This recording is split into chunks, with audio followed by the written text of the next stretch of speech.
찬송가 363장.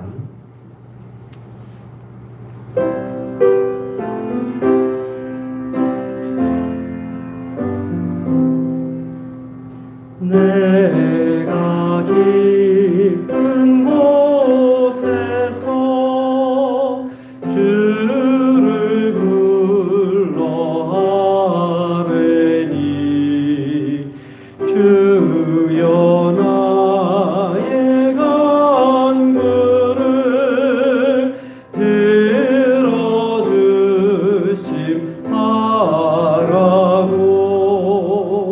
보좌 앞에 나가니 은혜 내려 주소서. 주가 죄를 살피면 누가 능히 서리요. 오직 주만 모든 죄 용서하여 주시니 주님 앞에 떨면서 용서하심 빕니다. 파수꾼이 새벽을 기다리고 바라듯 나의 영혼 주님만 간절하게 바라네. 이스라엘 백성아 주를 바라보아라.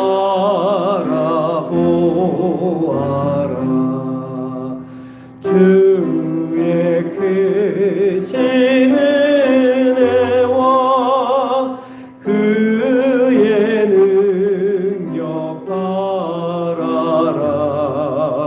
주의 깊은 은총에 우리 구원 있으니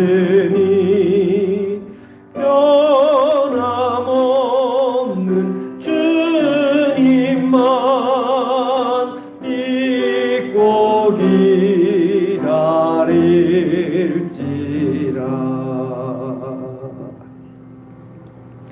찬송가 413장 단장합니다.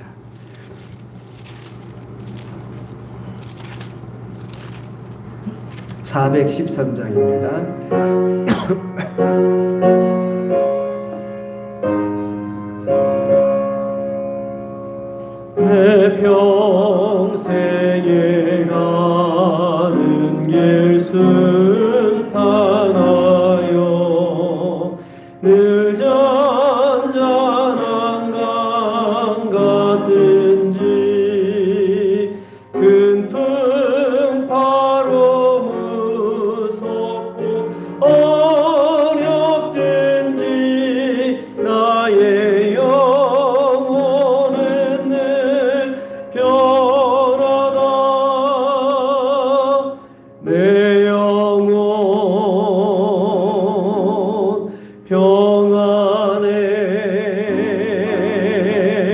내 영혼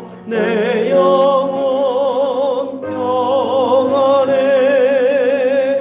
저 마귀는 우리를 삼키려고 입 벌리고 달려와도 주 예수는 우리의 대장되니 끝내 싸워서 이기리라. 내 영혼 평안해.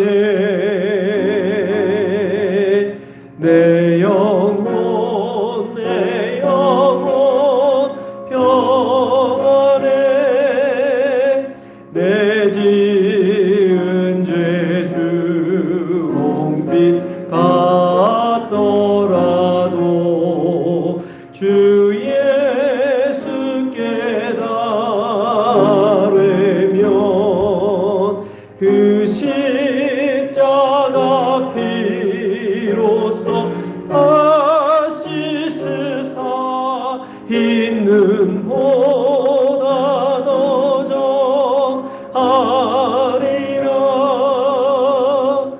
내 영혼 평안해. 내 영혼 평안해. 저공중의 구름이 일어나며 금나팔이 불릴 때에 주 오셔서 세상을 심판해도 나의 영혼은 겁없으리. 내 영혼 평안해. 내 영혼 평안해.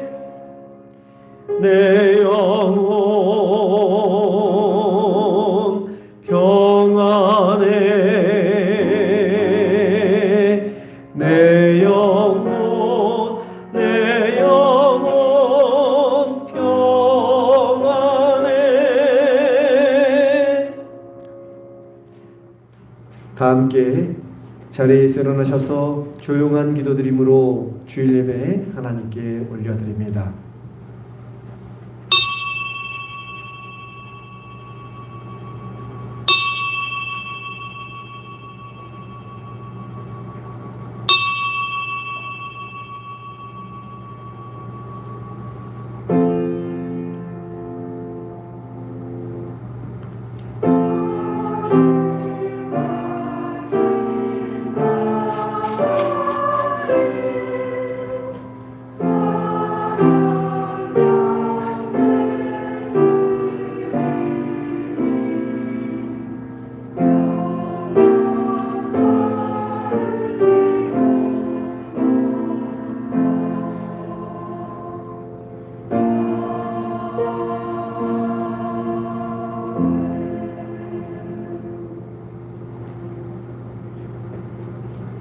눈물을 흘리며 씨를 뿌리는 자는 기쁨으로 거두리로다. 울며 씨를 뿌리러 나가는 자는 반드시 기쁨으로 그 곡식단을 가지고 돌아오리로다. 아멘.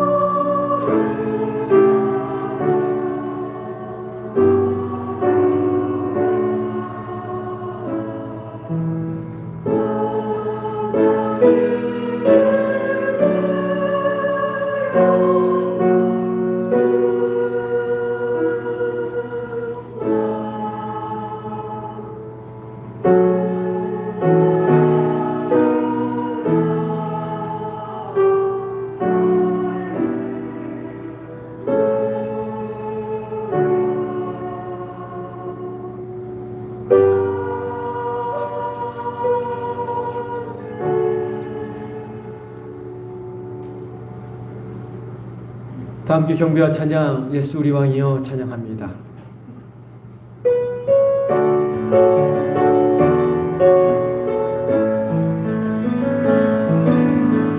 예수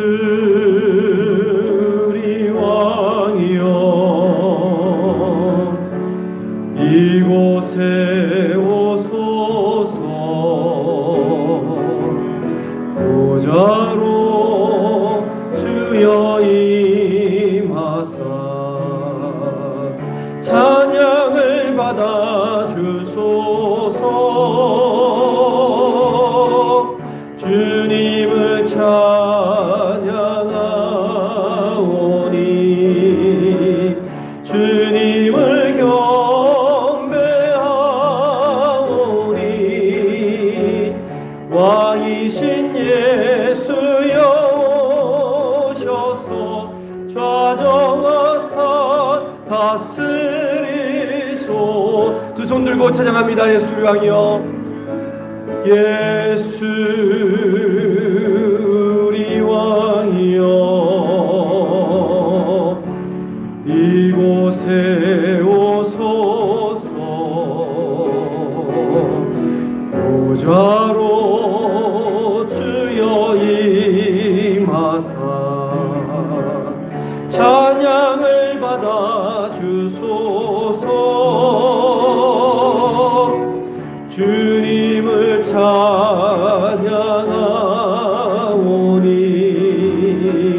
주님을 경배하오니 왕이신 예수여 오셔서 좌정하사 다스리소서.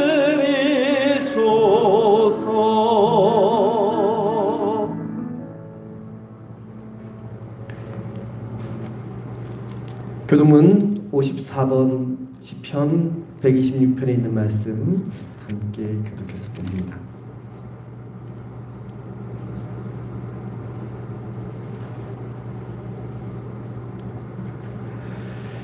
여호와께서 시온의 포로를 돌려 보내실 때에 우리는 꿈꾸는 것 같았도다.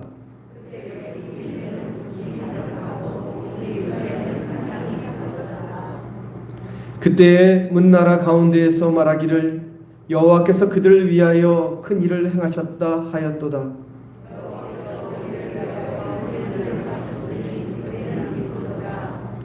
여호와여, 우리의 포로를 남방 시내들 같이 돌려 보내소서. 함께 읽겠습니다. 울며 씨를 뿌리러 나가는 자는 반드시 기쁨으로 그 곡식단을 가지고 돌아오리로다. 아멘. 사도신경으로 신앙 고백드립니다. 전능하사 천지를 만드신 하나님 아버지를 내가 믿사오며 그 외아들 우리 주 예수 그리스도를 믿사오니 이는 성령으로 잉태하사 동정녀 마리아에게 나시고 본디오 빌라도에게 고난을 받으사 십자가에 못 박혀 죽으시고 장사한 지 사흘 만에 죽은 자 가운데서 다시 살아나셨으며 하늘에 오르사 전능하신 하나님 우편에 앉아 계시다가 주리로서 산자와 죽은 자를 심판하러 오시리라. 성령을 믿사오며 거룩한 공예와 성도가 서로 교통하는 것과 죄를 사하여 주시는 것과 몸이 다시 사는 것과 영원히 사는 것을 믿사옵나이다. 아멘.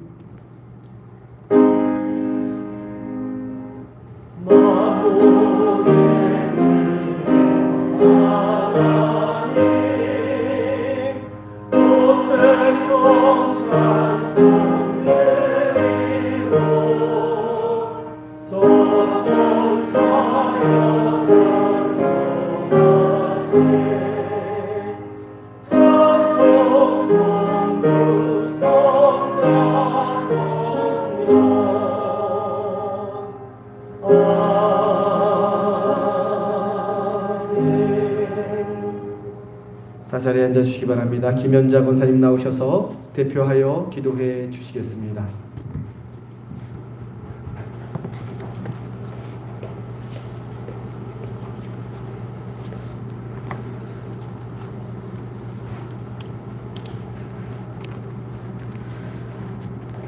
하나님 아버지, 오늘도 복된 주일을 허락하셔서 살아계신 주님께 예배하게 하시니 감사를 드립니다. 홀로 영광과 찬송을 받아 주시옵소서. 하나님, 죄 많은 우리의 모든 죄들을 주의 보혈로 깨끗게 하여 주시고 용서하여 주시옵소서. 하나님, 오늘도 주님의 은혜에 감사하며 예배의 자리에 나온 저희들에게 하나님의 크신 은혜와 평강으로 충만해지는 시간이 되게 하여 주시옵소서. 하나님, 나라와 민족을 위해서 기도합니다. 코로나로 어려움들을 잘 극복하고 참된 대통령을 뽑을 수 있도록 온 국민에게 지혜를 더하여 주시옵소서. 주님만을 경외하며 신뢰하는 대한민국이 되게 하옵소서. 사랑하는 하나님 아버지, 상리교회를 사랑하여 주셔서 감사합니다. 올 한 해에는 한마음으로 굳게 서서 서로 사랑하며 섬기며 나누는 공동체가 되게 하옵소서. 날마다 주님을 닮아가는 온 성도가 되게 하옵소서. 성령님 도우심으로 성전 보수 공사가 준비되게 하옵시고 교회 학교가 부흥되어서 다음 세대가 든든히 세워지는 교회 되게 하옵소서. 오늘도 말씀 전하시는 목사님 위에 함께하여 주셔서 성령의 권능으로 붙들어 주시고 말씀대로 순종하며 사는 은혜가 있게 하여 주시옵소서. 이 예배를 기쁘게 받아 주시기를 원하오며 예수님의 이름으로 기도드립니다. 아멘.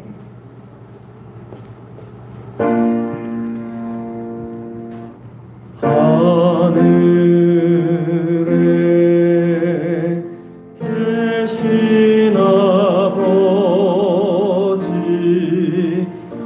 이름 거룩하사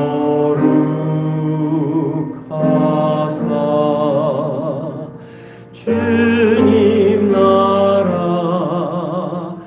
임하시고 뜻이 이루어지리라.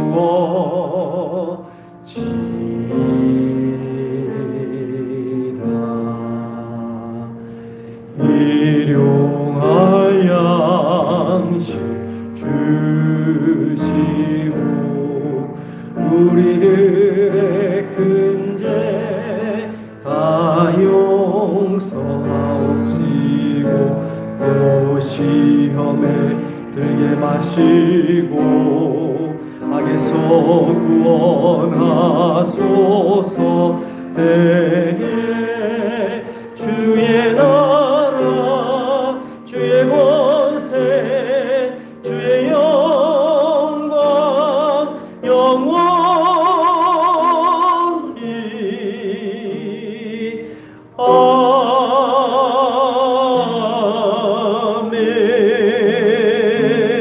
아멘.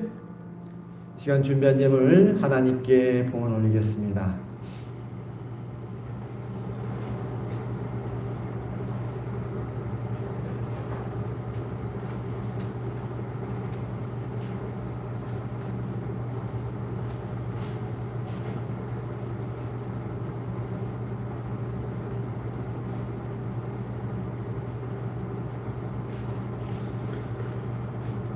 우리 삶을 지키시고 돌보시는 그리고 인도하시는 하나님, 거룩한 주일 저희를 불러주시고 예배하며 하나님께 영광 돌리게 하여 주시니 감사를 드립니다. 예배하는 이 시간 저희 가운데 몸과 마음의 질병으로 고통받고 있는 성도님들이 있습니다. 세상살이에 사람의 상처 입고 지친 영혼들이 있습니다. 예배 가운데 임재하시는 하나님을 만남으로 치유받게 하시고 위로받게 하시고 힘을 얻는 은혜의 시간 되게 하여 주옵소서. 이 시간 주님께서 우리 삶에 베풀어 주신 은혜에 감사하며 예물 올려드립니다. 어려움을 겪는 중에도 부족한 중에도 마음과 정성을 담아드리는 예물 기쁘게 흠양하여 주옵소서. 소원을 담아드리는 손길이에 응답의 역사가 있게 하시고 부족함 없이 채우시는 하나님의 은혜, 차고도 넘치는 하나님의 은혜가 흘러넘치는 삶이 되게 하여 주옵소서. 드린 예물 하나님 나라를 위하여 거룩하게 귀하게 복되게 사용되어지는 예물 되게 하여 주옵소서. 우리를 죄와 죽음에서 구원하여 주신 귀하신 예수 그리스도의 이름으로 기도드립니다. 아멘.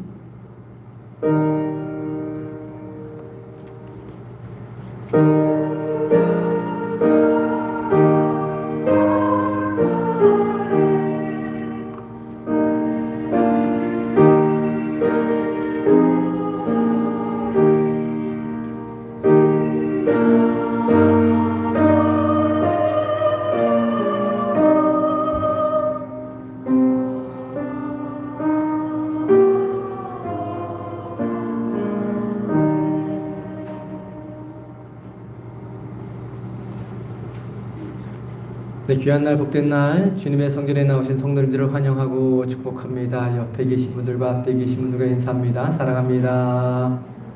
네, 축복합니다. 잘 오셨습니다. 서로를 축복하며 우리 찬양합니다. 손을 내밀어 축복하며 찬양합니다. 얼굴을 보고 눈을 마주보며 축복하며 찬양합니다. 하나님께서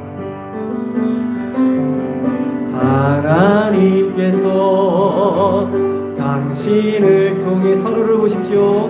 메마른 땅에 샘물 나게 하시기를 가라앉은 영혼 목마른 영혼 당신을 통해 주 사랑 알기 원하네. 아멘. 감사합니다. 특별한 간구는 없습니다. 우리 교회 학교를 위해서 기도해 주시고 또 주보의 분대로 성전 보수공사 기도로 함께 준비해 주시면 감사드리겠습니다. 청년들 참 수고가 많습니다. 일찍 와서 여러 가지로 돕고 교사로 돕고 찬양으로 돕고 방송실에서 다 돕고 있는데 많이 격려해 주시고 기도 많이 해 주시기 바랍니다. 이 교회 다음 세대 기둥들입니다. 기둥들이 우뚝 설 수 있도록 기도 많이 해 주시기를 바랍니다. 헌금 특송 원하시는 분들은 신청해 주시고 권익화 권사님 허리 수술을 해서 지금 병원에 입원 중이신데 많이 좀 힘드신가 봅니다. 빨리 회복될 수 있도록 위해서 기도해 주시기 바랍니다. 광고 하나 더 드리면요. 다음 주가 우리가 설날이죠. 설날인데 우리는 가는 분들이 아니라 가족들이 다 오지 않습니까? 이쪽으로 다 오시는데 혹시 멀리서 온 가족들하고 많이 모이게 되는 그런 우리 성도님들 계시면 다음 주 예배는 가급적이면 밑에서 좀 나누어서 좀 드렸으면 좋겠습니다. 이렇게 막 여러 사람 만나게 되면 혹시라도 또 그게 전염될 수도 있고 그러니까 다음 주에 혹시 가족들끼리 많이 모이는 주일 전에 많이 모이는 그러한 우리 성도님들 계시면 좀 배려해 주셔서 밑에서 우리 영상으로 함께 예배를 드려주시면 좋겠습니다. 찬송가 286장 찬송합니다.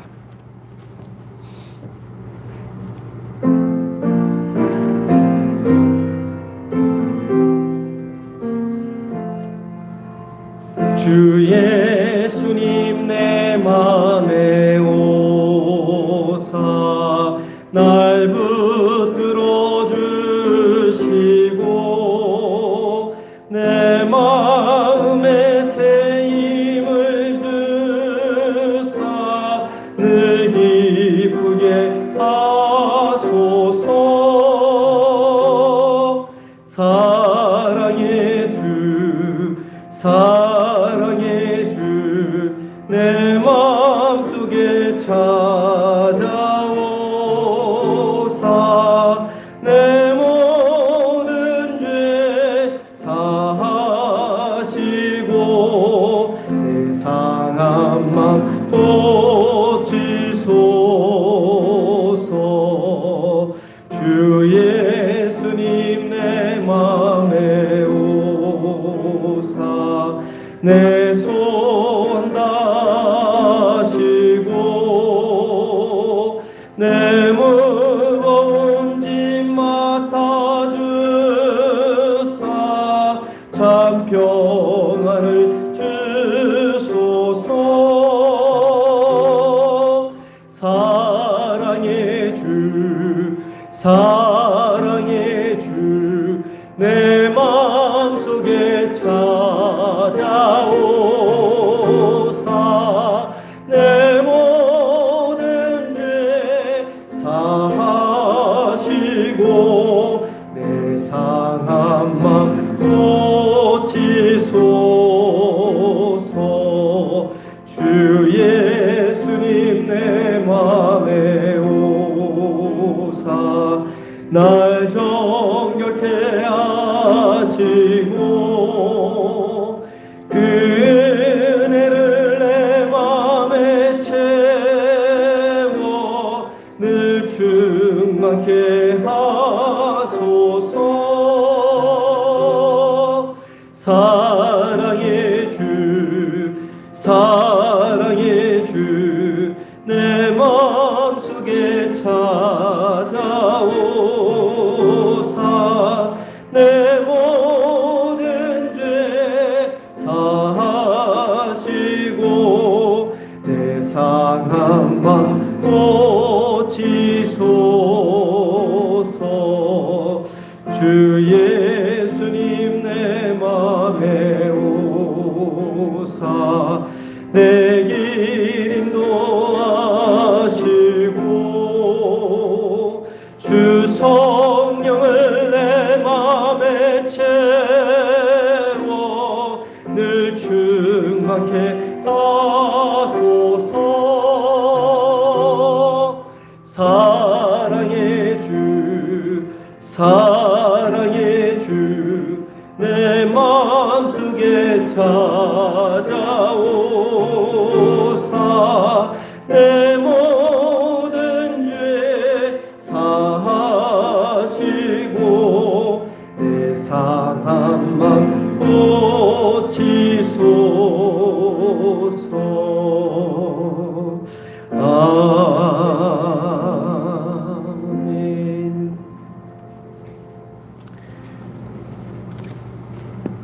오늘 우리에게 주시는 하나님의 말씀은 창세기 37장 1절부터 11절까지 말씀입니다.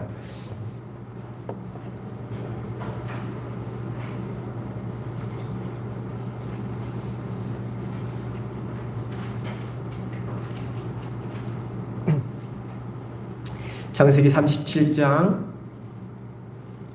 1절부터 11절까지 말씀 우리 저와 함께 교독해서 봅니다. 제가 먼저 봅니다. 야곱이 가나안 땅 곧 그의 아버지가 거류하던 땅에 거주하였으니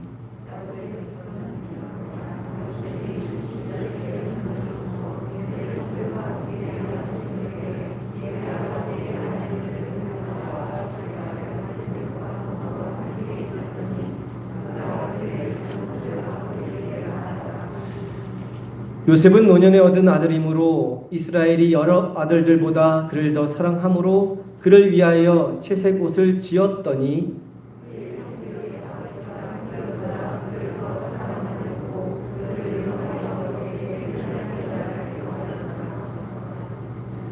요셉이 꿈을 꾸고 자기 형들에게 말하매 그들이 그를 더욱 미워하였더라.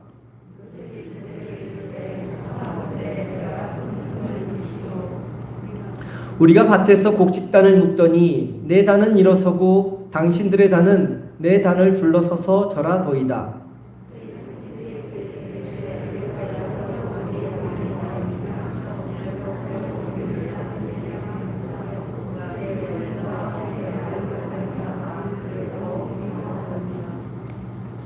요셉이 다시 꿈을 꾸고 그의 형들에게 말하여 이르되 내가 또 꿈을 꾼즉 해와 달과 11별이 내게 절하도이다 하니라.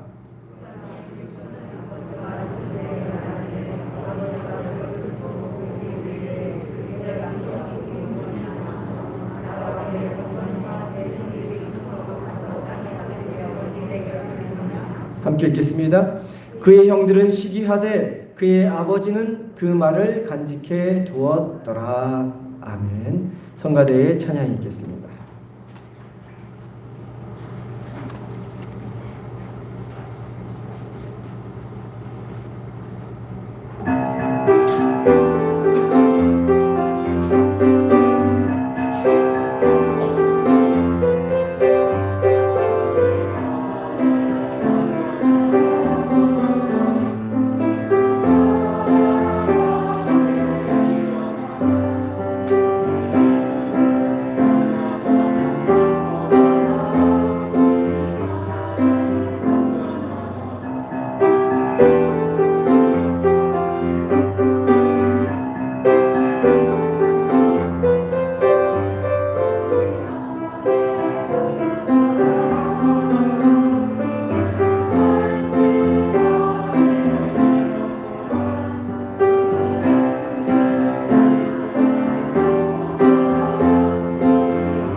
하나님께 영광의 박수 올립니다. 귀한 찬양 주신 성가대에게 큰 격려의 박수 보내주시기 바랍니다. 감사합니다.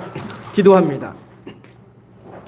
고맙고 감사하신 하나님, 거룩한 주일 저희들을 불러주시고 주님의 귀한 말씀 함께 나눕니다. 매일 강건한 삶을 살기 위하여 주님 말씀의 길을 기울이며 나아가는 이 시간 저희와 함께하여 주시고 우리 심령 가운데 주시고자 하는 하나님의 귀한 복된 생명의 음성 듣게 하시고 깨닫게 하시고 마음속에 새기게 하시고 그 말씀대로 살아감으로 말미암아 하나님이 우리에게 주신 큰 꿈을 이루어가는 믿음의 사람들 다 되도록 인도하여 주옵소서. 귀하신 예수 그리스도 이름으로 기도드립니다. 아멘. 사람에게 가장 친밀하고 편안한 장소는 가족이 모여 있는 집이죠. 부모, 형제, 자매가 함께 모여 생활하는 집이 있다는 것만큼 든든한 장소가 없습니다. 그런데 그 집에 모여 사는 가족 구성원 전부가 평안하고 행복하게 생활하면 좋은데 사실 늘 그런 것은 아닙니다. 이 자리에 함께 모여 예배를 드리는 성도님들의 얼굴을 보면 걱정 없어 보이고 겉모습은 웃고 계시지만 가정사를 들여다보면 말 못할 사정을 가진 가정도 많이 계십니다. 우리 가정만, 내 가정만 불행한 것 같고 우리 가족만 문제가 있는 것 같지만 대부분의 가정에 한두 가지 문제는 다 가지고 있습니다. 저희 유년기와 청소년기에 아버지가 목사인 저희 가정 안에도 큰 문제가 하나 있었습니다. 저희 집 큰형이 문제였습니다. 원래 저희 큰형의 성품이 굉장히 온순하고 굉장히 착한 그러한 형이었습니다. 저한테도 싫은 소리 하지 못했던 어렸을 때 그런 형이었습니다. 그런데 아버지가 장남, 그죠? 제일 처음 태어난 장남은 무조건 하나님께 바쳐야 한다는 그러한 신념으로 태어날 때부터 목사로 만들기 위해서 너무나 강압적으로 엄하게 큰형을 키우셨습니다. 저한테는 너무나 다정다감하고 장난도 많이 걸어오셨던 아버지였습니다. 어린 시절 저 역시 거짓말도 많이 하고 실수도 여러 번 했는데 저는 너그럽게 용서해 주셨습니다. 이쁘게 봐주셨습니다. 그런데 큰형은 어렸을 때부터 조금의 실수나 거짓도 용납하지 않았습니다. 큰형은 어려서부터 그런 아버지 밑에서 숨죽이고 지내다가 사춘기가 찾아오고 잘못된 친구들과 어울리면서 폭발하기 시작을 합니다. 툭하면 가출을 했고 아버지와 싸웠고 집에 와도 자기 방에 들어가서 술과 담배에 찌들어 그렇게 생활을 했습니다. 심심하면 저와 작은 형을 불러서 주먹질을 했고 또 술 마시고 패싸움을 하다가 경찰서에 잡혀가서 아버지가 불려가기도 했습니다. 저희 아버지가 거의 지금 제 나이 52세에 돌아가셨는데 제 나이에 돌아가셨는데 가루와 스트레스로 일찍 소천하지 않으셨다면 큰형이 아마도 어느 정도 제자리로 돌아올 수도 있었을 텐데 한창 빗나가서 생활할 때 아버지가 돌아가시면서 그리고 형의 눈이 점점 더 나빠져 가면서 항상 어머니의 문제거리가 되었습니다. 목사의 가정에도 이렇게 말 못할 사정이 있듯이 모든 가정 안에는 크고 작은 문제거리들, 말 못할 사정들이 하나 둘씩은 다 있게 마련입니다. 야곱 가정에도 문제가 있었습니다. 형제들끼리 서로 반목하고 질투하다가 결국은 어린 요셉을 이집트 땅의 노예로 팔아버린 사건이죠. 요셉이 노예로 팔려가는 시련을 겪어야만 했던 여러 가지 이유가 있습니다. 하나는 요셉이 입은 채색 옷 때문이었습니다. 우리 3절 말씀 PPT를 통해서 한 목소리로 보겠습니다. 3절입니다. 함께 봅니다. 요셉은 노년에 얻은 아들이므로 이스라엘이 여러 아들들보다 그를 더 사랑함으로 그를 위하여 채색 옷을 지었더니 요셉은 야곱 곧 이스라엘이 노년에 라헬을 통해 얻은 아들이었습니다. 야곱이 가장 사랑했던 여인 외삼촌 라반으로부터 14년간의 노동을 통해서 얻게 된 아내였던 라헬로부터 막내 베냐민과 더불어 가장 늦게 얻은 아들이 바로 요셉입니다. 이스라엘이 낳은 12명의 아들 중에 11번째 아들이 요셉이었고 12번째 아들이 베냐민 바로 라헬로부터 나온 아들입니다. 야곱의 입장에서 이 요셉이 얼마나 사랑스러웠을까요? 늦둥이에다가 자신이 끔찍히 아낀 라헬이 낳은 첫 아들이었습니다. 그래서 다른 여러 아들들보다 요셉을 더 사랑했고 그 사랑의 표시로 채색 옷을 입힌 것입니다. 그 당시 채색 옷은 상당히 비싼 그러한 옷이었습니다. 그뿐만 아니라 옷이 지금도 그렇지 않습니까? 옷이 신분을 나타내는 그 시대에 채색 옷은 왕족들만, 귀족들만 입을 수 있는 그러한 옷이었습니다. 야곱은 요셉을 편애해서 다른 형들에게는 무명옷, 그런 옷을 입히고 요셉에게는 이렇게 비싼 왕족들만 입는 채색 옷을 입혔던 것입니다. 또한 요셉에게 채색 옷을 입혔다는 것은 단순히 형들보다 좋은 옷을 입혔다는 것만 의미하는 것이 아닙니다. 그 귀한, 그 비싼, 그 고귀한 옷을 입고 허드렛 일을 할 수 있을까요? 허드렛 일을 할 수 없지 않습니까? 양치는 목동이 하는 허드렛 일을 할 수 없는 옷입니다. 채색 옷을 입고 그런 일을 할 수가 없지요. 그러니까 요셉에게는 힘든 일, 막일을 시키지 않았다는 것입니다. 2절 말씀을 보면 요셉의 나이가 17살이라고 되어 있는데 고등학교 1학년 나이였고 충분히 일할 수 있는 나이임에도 채색 옷을 입혀 일을 시키지 않게 한 것입니다. 그뿐만 아니라 일하는 형들과 함께 있다가 그들의 잘못을 아버지에게 말한 것을 보면 2절에 나와 있는데요. 채색 옷을 입혀서 형제들을 감시하고 감독하고 관리하게 했던 것입니다.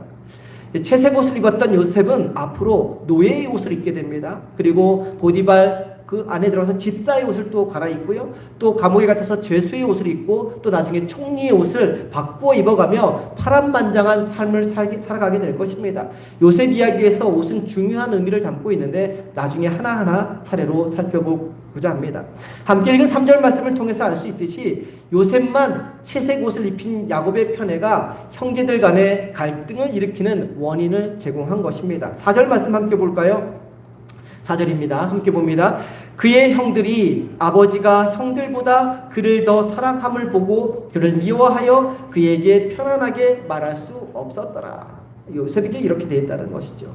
사람이 누군가를 미워하게 되면 이 말의 표현부터 달라지게 됩니다. 부드럽게 말하지 못하고 거칠게 말을 합니다. 똑같은 말을 해도 찌르고 상처 주는 말을 하지요. 아버지 야곱의 편파적인 사랑이 형들로 하여금 요셉을 미워하게 만든 것이고 말 한마디에도 가시가 돋친 말, 찌르는 말, 거친 말을 하는 그런 사이로 만든 것입니다. 이 말씀을 보면서 우리가 깨달아야 될 것이 있습니다. 부모는 자녀들을 공평하게 사랑해야 합니다. 그래야 형제 자매 간의 갈등이 없습니다. 무엇보다도 편애는 화근을 가져오게 되어 있습니다. 결국 요셉을 편애하여 요셉에게만 입혔던 채색 옷은 갈갈이 찢겨서 짐승의 피가 묻은 채 돌아오고 말았습니다. 가정에서 이루어지는 편애는 이처럼 큰 상처를 낳게 되는 것이죠. 요셉이 시련을 겪었던 또 다른 이유는 바로 요셉이 꾼 꿈 때문이었습니다. 요셉은 형제들의 곡식단이 자기에게 절하는 꿈과 해와 달과 11별이 자기에게 절하는 꿈을 꾸었습니다. 요셉 자신이 형제들과 식구들의 으뜸이 되는 그러한 꿈이었습니다. 형들은 요셉이 꾼 꿈 이야기를 할 때 그 꿈 이야기가 무엇을 의미하는지 정확히 알고 있었고 그래서 요셉을 더욱더 미워하게 되었다고 말하고 있습니다. 그러면 요셉이 형들에게 왜 자신의 꾼 꿈을 말했을까요? 만일 형들이 그 꿈을 정확히 해석한 것처럼 요셉이 그 꿈의 내용을 정확히 알고 있었더라면 형들이 나를 섬길 것이다 라는 내용을 정확히 알고 있었더라면 요셉은 그 꿈을 절대로 이야기하지 않았을 것입니다. 그렇지 않아도 자신을 향한 형들의 언어가 거칠고 안색에 가시가 돋쳐 있었다는 것을 요셉이 알았습니다. 아버지가 자신을 편애함으로 형들이 자신을 싫어하고 있다는 것을 요셉 자신도 알고 있었을 것입니다. 요셉은 그렇게 자신을 향해 미움의 불이 붙어있는 형들에게 기름을 부을 만큼 그러한 어리석은 사람은 아니었죠. 아마도 거짓을 말하고 속임수를 사용했던 아버지 야곱 그리고 다른 형제들과는 달리 솔직하고 정직하고 숨김이 없던 요셉의 성품 때문에 아마 이 꿈을 이야기한 것 같습니다. 그래서 형들과 연관된 꿈을 꾸었기 때문에 형들에게 알고 싶어 가감없이 진솔하게 자신의 꾼 꿈 이야기를 한 것이라 생각할 수 있습니다. 그러나 요셉으로부터 그 꿈 이야기를 들은 형들은 분노합니다. 그리고 분노한 것으로 그치는 것이 아니라 그 분노가 극에 달해 요셉을 죽이려고 했습니다. 37장 읽지는 않았지만 19절 20절 말씀에 나오는데요. 우리 19절 20절 말씀 PPT를 통해서 함께 한 목소리로 봅니다. 19절 20절입니다. 함께 봅니다. 서로 이르되 꿈꾸는 자가 오는도다. 자 그를 죽여 한 구덩이에 던지고 우리가 말하기를 악한 짐승이 그를 잡아먹었다 하자. 그의 꿈이 어떻게 되는지를 우리가 볼 것이니라 하는지라. 형들은 요셉을 가리켜 꿈꾸는 자라고 불렀습니다. 요셉은 형들의 말대로 꿈꾸는 자였고 요셉은 꿈을 꾼 대로 그 꿈을 이루었습니다. 꿈은 꾸어야 이루어집니다. 또한 꿈을 꾸면 반드시 이루어집니다. 믿으십니까? 네, 믿으십니까? 우리가 꿈을 꾸면 그 꿈은 이루어지게 되어 있습니다. 그런데 우리가 한 가지 오해하지 말아야 할 것이 있습니다. 요셉이 꾼 꿈은 그저 막연한 꿈이 아니었습니다. 요셉의 야망과 욕망, 요셉의 무의식이 담긴 그러한 꿈이 아니었습니다. 하나님께서 주신 꿈이었습니다. 하나님의 영광을 드러내기 위한 꿈이었습니다. 이스라엘 백성들을 기근에서 건져내고 하나님의 백성들을 형성하기 위해 요셉을 사용하기 위해 하나님이 주신 그러한 꿈이었습니다. 그래서 반복해서 2번 꾼 꿈이 이야기가 되는 것입니다. 이 꿈 이야기를 좀 잠깐 얘기하면 1장부터 11장까지 창세기 보면 하나님이 직접 나타나셔서 말씀을 합니다. 아담과 하와에게 직접 나타나셔서 말씀을 하시고 말씀을 전하십니다. 근데 아브라함부터 야곱에 이르기까지는 꿈에 나타나서 하나님이 직접 말씀을 전하시죠. 네, 하나님이 환상 중에 꿈에 나타나서 여호와의 사자와 씨름하면서 하나님의 말씀을 전합니다. 그런데 창세기 37장 요셉 이야기 이후부터는 하나님이 나타나지 않습니다. 하나님이 한 번도 등장하지 않습니다. 대신 꿈을 2번 꿉니다. 다 2번씩 꾸는데 이것은 하나님이 주신 꿈이라는 것을 이야기합니다. 나중에 바로 왕도 꿈을 2번 꾸고 또 누구죠? 감옥에 있었던 신하들 2사람도 꿈을 2번 꾸죠. 다 2번 꾸게 하는 이유는 반복된 꿈은 하나님이 주시는 꿈이기 때문에 그렇게 이야기합니다. 그래서 반복해서 2번 꿈을 꾼 것입니다. 하나님은 요셉에게 그런 꿈을 꾸게 하신 것이고 그 꿈을 이루어가도록 요셉의 삶에 역사하신 것입니다. 그래서 요셉이 꾼 꿈이 이루어지게 된 것입니다. 그리고 또 한 가지 오해하지 말아야 할 것이 있습니다. 그 꿈은 인간적이고 세속적인 방법, 처세술과 권모술수, 임기응변, 편법으로 이루어지지 않는다는 것입니다. 수많은 위기와 시련을 견디고 이겨내야 이룰 수 있는 것입니다. 그래서 꿈꾸는 자 요셉은 그 꿈이 이루어지기 전까지 수많은 위기와 시련을 겪게 된 것입니다.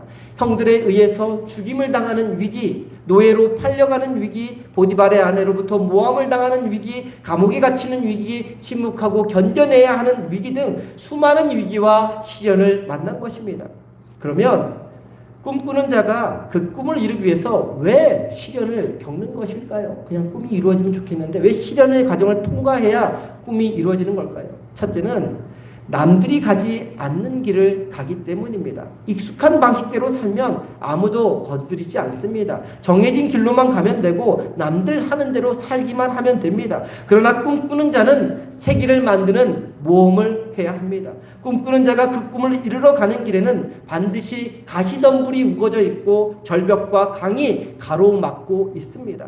그것을 헤쳐가야 하고 넘어가야 하고 가로질러 가야 하는 것입니다. 그냥 움직이지 않고 그 자리에 있으면 편합니다. 안락합니다. 그냥 피해가면 눈 감으면 모른 척하면 대충 넘어가면 절대 손해보는 일 없습니다. 그러나 더 이상의 변화는 일어나지 않습니다. 꿈만 꿀 뿐 꿈을 이룰 수 없습니다. 그것은 결국 죽은 것이나 마찬가지의 인생이 되고 마는 것입니다. 그래서 어떤 사람이 이런 말을 했습니다. 30세에 꿈을 잃어버린 사람은 60세에 죽어도 30세에 죽은 것이다. 다시 말씀드립니다. 30세에 30살에 꿈을 잃어버린 사람은 60세에 죽어도 이미 30세에 죽은 것이다. 다만 60세가 되어서 땅에 묻힌 것이다 라고 말을 합니다. 우리 인생이 순탄한 것도 좋습니다. 그러나 순탄하기만 하면 발전이 없습니다. 가끔은 자신의 한계 상황을 뛰어넘을 수 있어야 꿈꾸는 것을 이룰 수 있게 되는 것이죠. 꿈을 가진 자가 시련을 겪는 2번째 이유는 꿈에 맞는 그릇이 되어야 하기 때문입니다. 시련은 우리의 인격을 다듬어 줍니다. 시련과 고난과 난관은 그동안 우리가 쓰지 않았던 근육을 사용하게 만듭니다. 사실 운동은 좀 고통스럽게 해야 효과가 있고 또 더 빨리 숙달이 됩니다.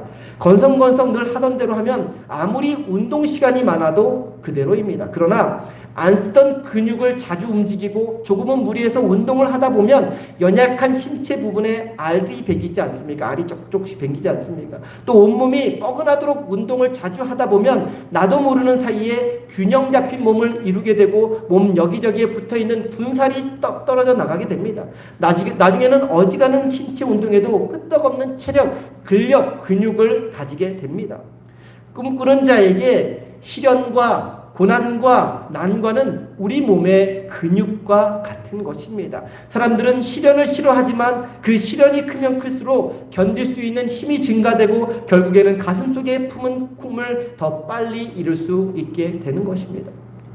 요셉이 고향 땅을 떠나 이집트의 노예로 팔려간 것, 억울한 누명을 써서 감옥에 갇힌 것, 한 사람의 인생에 있어서 이보다 더 큰 시련과 고통은 없지만 그 시련과 고통을 겪음으로 인해 요셉은 총리 대신이 될 수 있는 훈련을 한 것입니다. 그 시련과 고통을 통해 대제국의 총리 대신이 되어도 버틸 수 있고 다스릴 수 있는 튼튼한 근육이 만들어진 것이죠. 대장장이는 칼을 만들기 위해서 고철 덩어리를 수없이 반복해서 불에 달구고 망치로 두들깁니다. 그런 과정을 많이 거치면 거칠수록 위대한 영검이 탄생하지 않습니까? 우리 삶에 닥치는 시련, 고난, 문제, 상처, 아픔이 결국은 우리를 더 강하게 만들어주는 것이죠. 우리 인생을 더욱 찬란하게, 빛나게, 고결하게 만들어주는 것입니다. 미국 사람들이 가장 존경하는 대통령 중에 한 사람은 아브라함 링컨이라는 사람입니다. 이 링컨의 인생은 실패와 시련의 연속이었습니다. 링컨 스스로 자신의 성공의 원동력, 자신이 대통령이 될 수 있었던 원동력은 자신의 많은 실패에 있었다라고 실패에서 찾았을 정도였습니다. 링컨의 아버지 토마스 링컨은 가난한 농부였습니다. 어머니 낸시 행크스 링컨은 미혼모의 딸이었으며 부모님 두 분 다 글을 읽을 줄 모르는 그러한 문맹이었습니다. 링컨은 겨우 15살이 되어서야 글을 떠듬떠듬 읽을 수 있었고 그때까지 글은 쓸 줄도 몰랐습니다. 링컨을 연구한 전문가들은 링컨이 공식적으로 27번의 실패를 경험했다고 이야기합니다. 15살에 집을 잃어버리고 길거리로 쫓겨났다고 하고요. 23살에 사업에 실패했습니다. 24살에 주의회 선거에서 낙선합니다. 25살에 사업이 파산이 됩니다. 이 빚을 갚기 위해 17년간 고생을 하죠. 26살 때 약혼자의 갑작스러운 죽음을 맞이합니다. 28살에 신경쇠약으로 입원을 합니다. 30세에 주의회 의장직 선거에서 패배합니다. 32살에 정부통령 선거위원 출마에 패배를 합니다. 35살에 하원의원 선거에 낙선을 합니다. 36살 하원의원 공천 탈락하고 40세에 하원의원 재선거에 낙선하고 47세에 상원의원 선거에 낙선을 합니다. 48세에 부통령 후보 지명전 100표 차로 낙선이 됩니다. 다 낙선되는 계속 실패하는 역사를 반복합니다. 50세에도 상원의원 출마에 낙선합니다. 링컨이 이렇게 실패를 계속 거듭하자 그의 친구들이 모든 칼과 면도날을 링컨 주변에서 다 치워버릴 정도였다고 합니다. 실패를 거듭한 링컨이 혹시 자살할까봐, 정신줄 놓고 자살할까봐 두려웠기 때문이라고 합니다. 어느 일간신문에서는 정치인 중에 가장 불운한 사람, 어떤 것이든 실패할 운명을 가지고 있는 사람, 보통 사람 같으면 완전히 헤어나지 못할 실패를 링컨은 밥 먹듯이 하고 있다라고 그렇게 기사를 올릴 정도로 그렇게 실패에 일가견이 있던 인물이 바로 링컨이었습니다.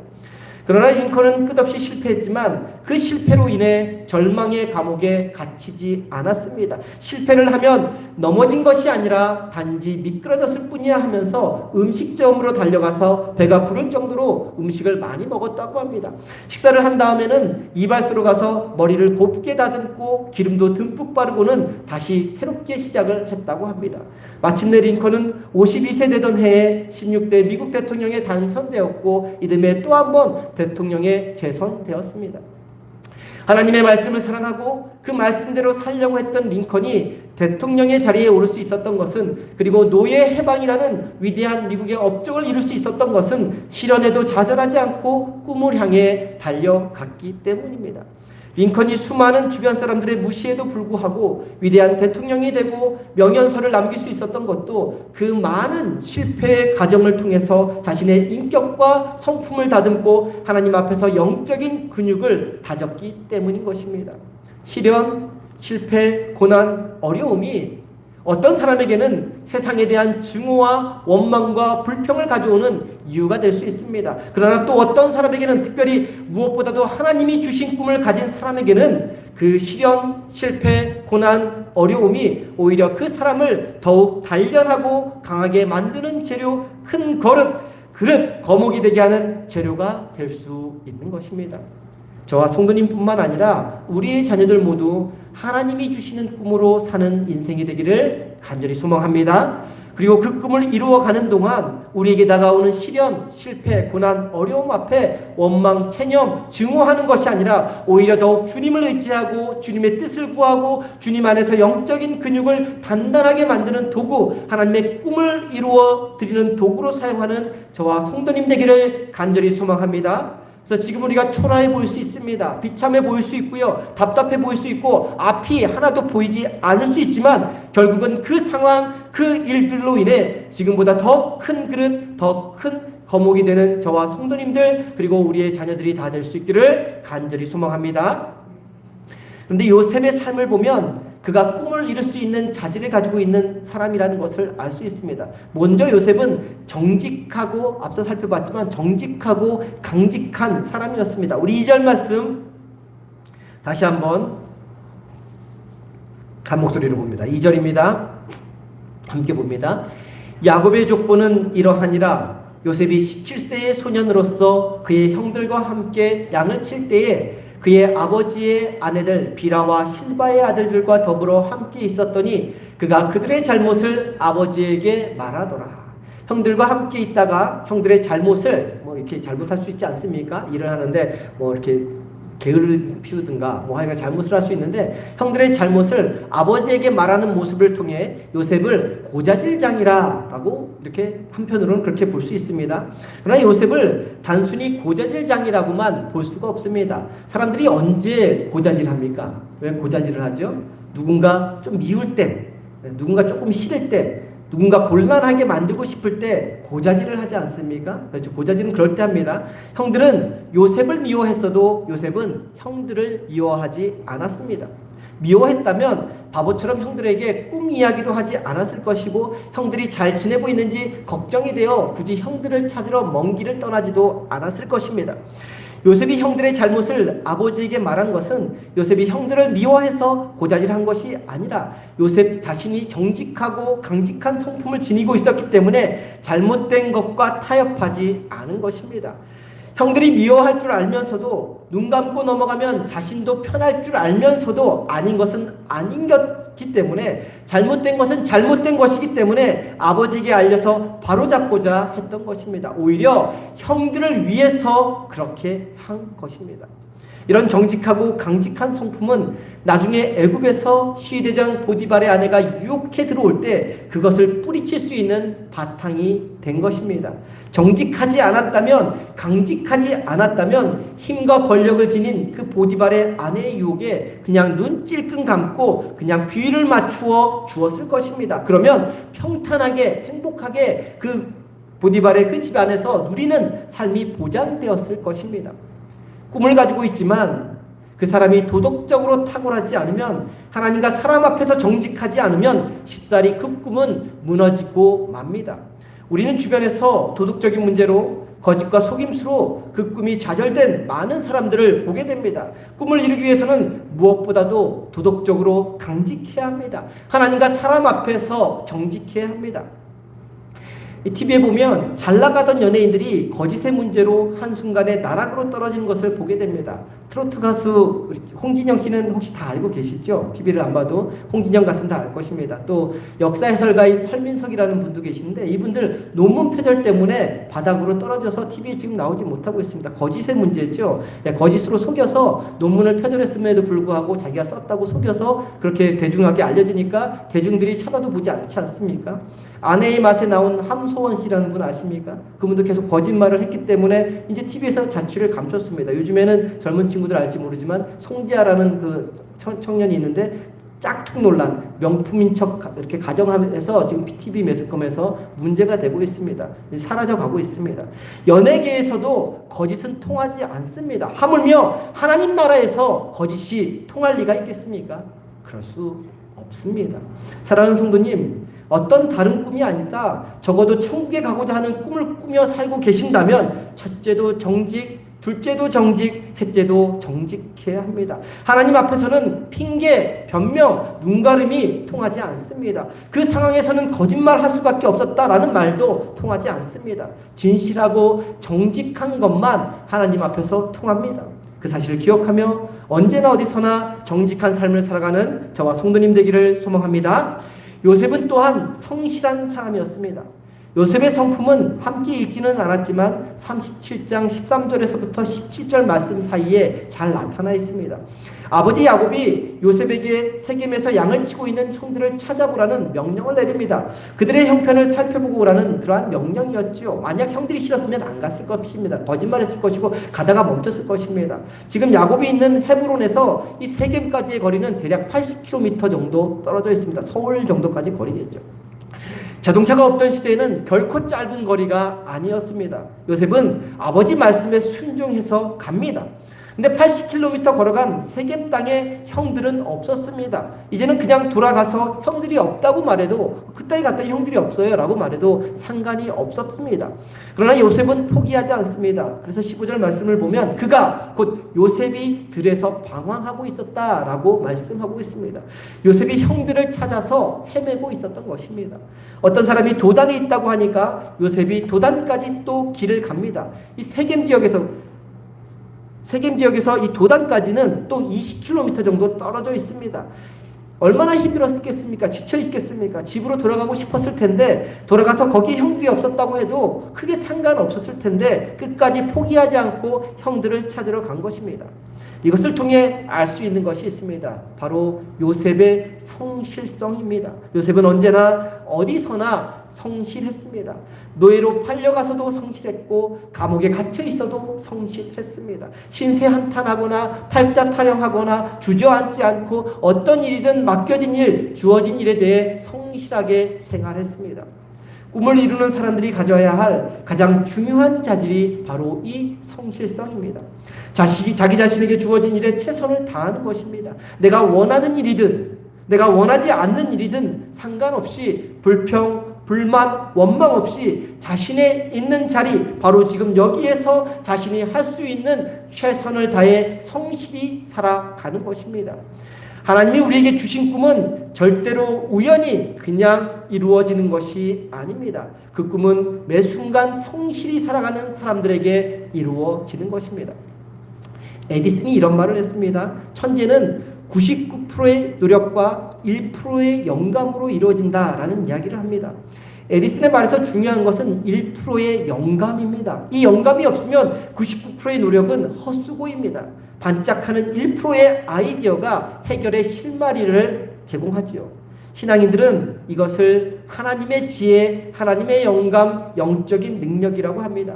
그러나 이 1%의 영감, 이 영적인 능력은 누구에게 주어질까요? 그것은 바로 99% 노력하는 사람에게 주어지는 것입니다. 모든 사람에게는 하나님이 주신 꿈이 있습니다. 어린아이, 청년들에게만 하나님의 꿈이 주어지는 것이 아니라 당장 숨을 헐떡거리며 조금 후에 죽음을 맞이할 사람에게도 하나님은 꿈을 주십니다. 저와 성도님들에게도 그 꿈을 주셨습니다. 그리고 하나님을 믿고 신뢰하는 사람에게는 1%의 영적인 능력, 영감이 장착되어 있습니다. 누구에게나 다 갖춰 있습니다. 나머지 99%는 맡겨진 삶에 대한 성실함, 정직함, 강직함입니다. 또한 시련과 고난을 영적인 근육으로 만드는 일인 것입니다.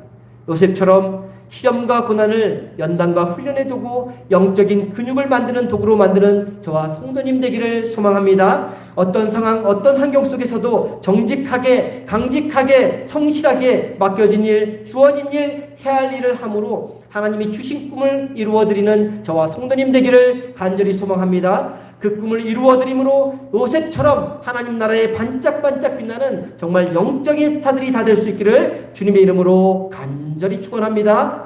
기도합니다. 사랑과 은혜의 하나님, 하나님께서 우리 모두에게 주신 꿈이 있습니다. 그 꿈을 이루어가는 과정 중에 시련, 고난, 아픔, 역경이 올 수 있지만 그런 일들 앞에 좌절하고 절망하고 원망하는 사람들이 아니라 오히려 그런 일들을 통해 주님을 더욱 의지하고 주님께 더욱 가까이 나아감으로 우리의 영적인 근육을 더욱 단단히 다지는 사람들 되게 하여 주옵소서. 어떤 순간에도 어떤 상황에도 하나님 앞에서 정직한 삶, 하나님과 함께 성실한 삶을 살아감으로 하나님의 때에 찬란하게 비상할 수 있는 큰 거목, 큰 그릇이 다 될 수 있도록 저희를 인도하여 주옵소서. 하나님이 주신 꿈을 이루어 드림으로 상위교회를 새롭게 하고 세상을 변화시켜 나가는 위대한 신앙의 인물들이 다 될 수 있도록 인도하여 주옵소서. 귀하신 우리 주 예수 그리스도의 이름으로 기도드립니다. 아멘.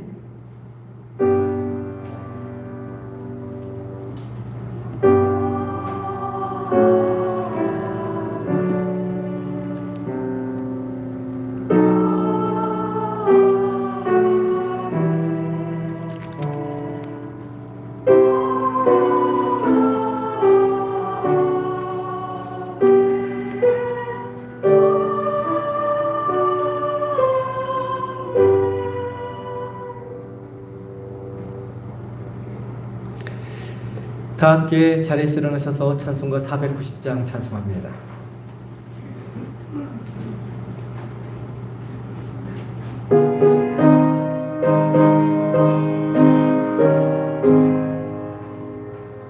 주여 지난 밤 내 꿈에 배었으니 그 꿈 이루어 주옵소서. 밤과 아침에 계시로 보여주사 항상 은혜를 주옵소서. 나의 놀라운 꿈 정녕 남이 끼는 장차 큰 은혜 받을 표니 나의 놀라운 꿈 정녕 이루어져 주님 얼굴을 배우리라. 마음 괴롭고 아파서 낙심될 때 내게 소망을 주셨으며 내가 영광의 주님을 바라보니 앞길 환하게 보이도다. 나의 놀라운 꿈 정녕 남이 끼는 장차 큰 은혜 받을 표니 나의 놀라운 꿈 정녕 이루어져 주님 얼굴을 배우리라. 세상 풍조는 날이 변하여도 나는 내 믿음 지키리니 인생 살다가 죽음이 꿈 같으나 오직 내 꿈은 참되리라. 나의 놀라운 꿈 정령함이 장차 큰 은혜 받을 표니 나의 놀라운 꿈 정령 이루어져 주님 얼굴을 배우리라. 기도합니다. 지금은 십자가에서 죽으시기까지 우리를 품어주신 우리 주 예수 그리스도의 은혜와 하나님 아버지의 크고 높고 깊은 사랑과 우리를 지키시고 도우시고 인도하시는 성령님의 역사하심이 하나님이 우리 각자에게 주신 꿈을 이루어드리기 위해 어떤 시련 앞에서도 영적인 근육을 키워가며 성실히 정직히 살아가고자 결단하며 들어가는 성도님들의 머리 위에 지금부터 영원까지 함께하여 주시기를 간절히 축원하옵나이다. 아멘.